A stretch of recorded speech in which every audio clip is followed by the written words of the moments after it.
ధర్మరాజు లాంటి వాడి చేత కూడా శ్రీకృష్ణుడు మనిషికి జంతువుకి తేడా ఉంటుంది. లైఫ్ని అందంగా ఉంచుకోవడం అనేది ఎవరి పెర్స్పెక్టివ్ వాళ్ళది.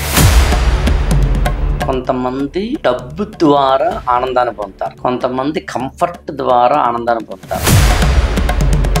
వండుకుని తింటాడు మనిషి, వండాల్సిన అవసరం లేకుండా పచ్చిది తినేది జంతువు. ఇలా ఉండాలి అలా ఉండకూడదని డ్రెస్ సెన్స్ ని కలిగిన వాడు మనిషి, డ్రెస్సే లేనివాడు జంతువు. నువ్వు చదువు పట్ల దైవ సమానత్వాన్ని పొందు. లైఫ్లో లెర్నింగ్ ద్వారా ముందుకెళ్తా ఉంటాం.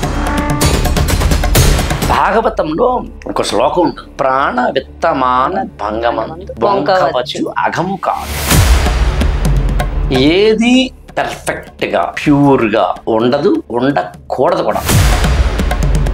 పెద్దలను గౌరవించాలి, ఇలాంటి సంస్కారవంతమైన మాటలు చెప్తూ ఉంటారు కదా. నిజంగా ఈ రోజుల్లో ఆచరిస్తున్నారంటారా? ఆలస్యం అమృతం విషం అన్నారు, నిదానమే ప్రధానం అని కూడా అన్నారు. ఏది ఎక్కడ వాడాలి అని తెలుసుకోవడమే కీలకం.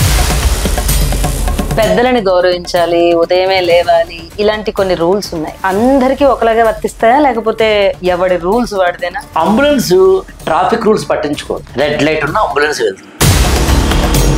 దేశభక్తిని అసలు ఎలా చూడాలి? దేశభక్తుడు కాని వాడితో వచ్చిన చిక్కు ఏంటంటే వాడు వైరస్ లాంటి వాడు. అందుకని సిటిజన్ గా నువ్వు ఏం చెయ్యాలో అవన్నీ చేస్తే దేశభక్తి.